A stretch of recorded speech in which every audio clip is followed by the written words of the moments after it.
1957 में honey bee पर एक एक्सपेरिमेंट किया जा रहा था। इस एक्सपेरिमेंट के दौरान एक छोटी गलती की वजह से बहुत बड़ी गड़बड़ हो गई।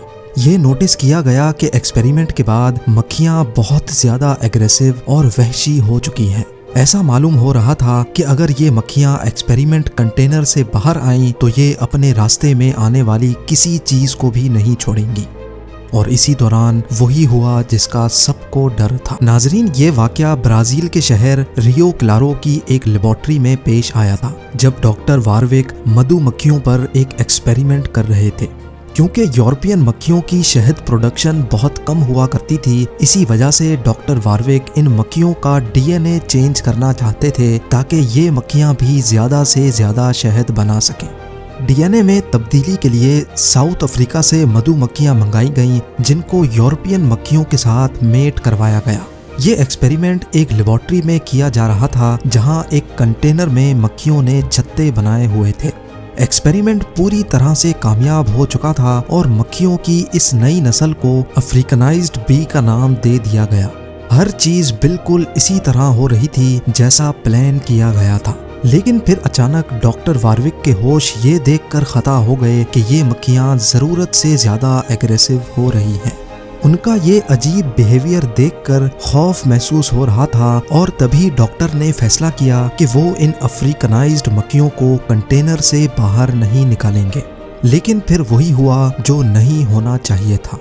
लैब वर्कर की गलती की वजह से मक्खियों का एक बहुत बड़ा झुंड कंटेनर से बाहर निकलने में कामयाब हो गया। मक्खियों की ये नई नस्ल कितनी ज्यादा खतरनाक थी, ये उनके बाहर निकलने के बाद ही मालूम पड़ा, क्योंकि निकलते साथ ही मक्खियां लोगों पर हमला आवर हो गईं। इन मक्खियों को काबू करना अब किसी के बस की बात नहीं थी। उन्होंने अपने नए घर बना लिए और बहुत तेजी से बढ़ती चली गईं। ब्राजील से बढ़ती बढ़ती अब ये मक्खियां अमेरिका में भी भारी मिकदार में फैल चुकी हैं, जो कि अभी तक 1000 से भी ज्यादा इंसानों को मौत की नींद सुला चुकी हैं। और इसी वजह से ही ये अफ्रीकनाइज्ड मक्खियां किलर बीज के नाम से भी पहचानी जाती हैं। देखने में ये ज्यादा काली होती हैं और दूसरी मधुमक्खियों के मुकाबले में काफी ज्यादा खतरनाक भी। 500 मीटर दूर से भी ये अपने छत्ते की तरफ बढ़ने वाले पर टूट पड़ती हैं और अगर इन्होंने किसी इंसान या जानवर पर हमला करने की ठान ली तो हैरत अंगेज तौर पे उसका आधे किलोमीटर दूर तक भी पीछा करती रहती हैं। लेकिन दूसरी मधुमक्खियों की तरह ये अफ्रीकनाइज्ड मक्खियां भी इंसान को काटने के फौरन बाद ही मर जाती हैं।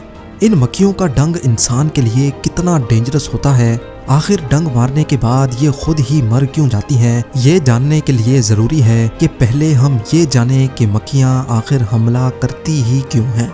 सबसे पहले तो ये समझ लें कि मक्खियों की चाहे कोई भी किस्म हो, वो इंसान पर सिर्फ तब हमला करती हैं जब उनको खतरा महसूस होता है। नॉर्मल मधुमक्खियाँ तब हमला करती हैं जब कोई उनके हाइव्स यानी छत्ते को हाथ लगाता है। लेकिन अफ्रीकनाइज्ड मक्खियाँ क्योंकि ज़रूरत से ज़्यादा एग्रेसिव होती हैं, इसी वजह से वो दूर से ही अपने छत्ते की तरफ बढ़ने वाले इंसान पर हमला कर लेती हैं, फिर बेशक कोई किसी और मकसद से ही क्यों ना गुजर रहा हो। जब ये मक्खियाँ फूलों से पोलन इकट्ठा कर रही होती हैं तब ये किसी को कोई नुकसान नहीं पहुँचाती। लेकिन अगर इसी दौरान कोई इनके ऊपर पाँव रख ले या इनके काम में रुकावट डाले तो फिर इनको गुस्सा आ जाता है और वो डंग मारे बगैर चैन से नहीं बैठती। लेकिन इनको इस बात का बिल्कुल भी अंदाज़ा नहीं होता कि डंग मारने के बाद ये खुद जिंदा नहीं बचेंगी। असल में इन मक्खियों का डंग एक डैगर या फिर दांतों वाले चाकू की तरह होता है, जिसके दांतों की डायरेक्शन ऊपर की तरफ होती है। जब ये अपना डंग इंसान के जिस्म में घुसा बैठती हैं तो डंग के दांत इंसान की खाल में फंस जाते हैं और इसी वजह से डंग का अब बाहर निकलना बहुत मुश्किल हो जाता है। मक्खी जब अपने डंग को बाहर निकालने के लिए जोर लगाती है तो वो डंग इंसान की खाल से बाहर निकलने के बजाय मक्खी के जिस्म से ही उखड़ जाता है। ना सिर्फ डंग बल्कि मक्खी के मसल्स, नर्व्स और उनके डाइजेस्टिव सिस्टम के कई हिस्से भी डंग के साथ ही अलग हो जाते हैं, जिसकी वजह से मक्खी का मौके पर ही मरना तय हो जाता है। वो लोग बहुत खुश नसीब होते हैं जिनको सिर्फ एक मक्खी ने डंग मारा हो, क्योंकि ये मक्खियाँ हमेशा झुंड बनाकर ही हमला करती हैं। अगर इनके छत्ते के पास से गुजरते हुए एक मक्खी ने भी आपको डंग मार लिया तो उसी वक्त पूरा झुंड वहीं पहुंच जाता है। लेकिन सवाल ये है कि आखिर दूसरी मक्खियों को पता कैसे चलता है कि हमला कहाँ और किस पर करना है। असल में जो शहद मक्खियाँ अपने छत्ते में जमा करती हैं वो उनके अपने खाने के लिए होता है। ये शहद मक्खियाँ अपने बुरे वक्त के लिए इकट्ठा करती हैं, खास तौर पे जब पॉलन का सीजन नहीं होता है। अपने छत्ते की प्रोटेक्शन के लिए कई मक्खियाँ उसके आसपास बारी बारी पहरा देती हैं। जब कोई इंसान इनके इलाके के करीब आता है तो ये दूर से ही सूंघ लेती हैं और अगर कोई एक भी मक्खी डंग मारने में कामयाब हो गई तो इसी दौरान इनके अंदर से एक केमिकल रिलीज होता है जिसको फेरोमोन कहा जाता है।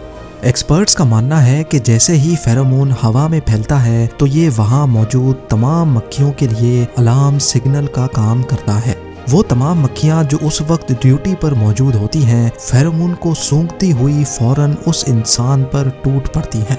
इसी वजह से जब आपको कोई एक मक्खी डंग मारे तो फौरन उस जगह को छोड़ देना ही बेहतर होता है। मक्खियों का डंग इंसानों के लिए कितना खतरनाक होता है ये जान लेना भी बहुत अहम है। जब ये डंग इंसान की बॉडी में दाखिल होता है तो ये एक टॉक्सिन हमारी बॉडी में छोड़ जाता है जिसको मेलेटिन कहा जाता है। इंसान की बॉडी फौरन इस मेलेटिन से लड़ने के लिए ऑटोमेटिकली काम करना शुरू कर देती है, जिसकी वजह से बॉडी का वो हिस्सा फौरन सूजकर लाल हो जाता है। असल में ये हमारी बॉडी का डिफेंस मैकेनिज्म ही होता है जो मेलेटिन से लड़ने के लिए जिस्म के उस हिस्से को सूजने पर मजबूर कर देता है।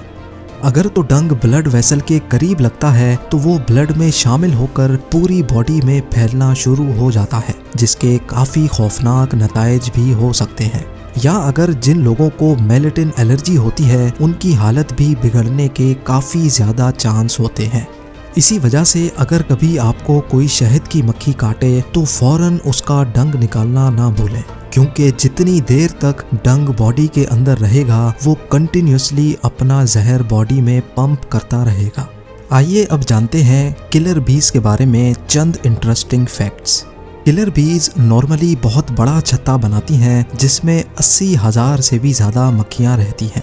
ये मक्खियाँ परफ्यूम, चमकने वाली चीज़ें जैसा कि ज्वेलरी और डार्क कलर के कपड़ों पर फौरन हमला कर लेती हैं। इनका डंग तो नॉर्मली मधुमक्खियों जैसा ही होता है, लेकिन ये अपना डंग सिर्फ 3 सेकंड में ही इंसान के अंदर उतारने की काबिलियत रखती हैं। एक मर्तबा जब इन मक्खियों का झुंड मचल जाए तो अगले 24 घंटों तक इनका गुस्सा ठंडा नहीं होता। किलर बीज के हमले की सूरत में इनसे जान छुड़ाने के लिए कम से कम 1 किलोमीटर दूर तक भागना ज़रूरी होता है। पानी के अंदर छुप जाने पर भी ये मक्खियाँ पानी के बाहर अपने शिकार का इंतज़ार करती रहती हैं। उम्मीद है जेम टीवी की ये वीडियो भी आप लोग भरपूर लाइक और शेयर करेंगे। आप लोगों के प्यार भरे कमेंट्स का बेहद शुक्रिया। मिलते हैं अगली शानदार वीडियो में।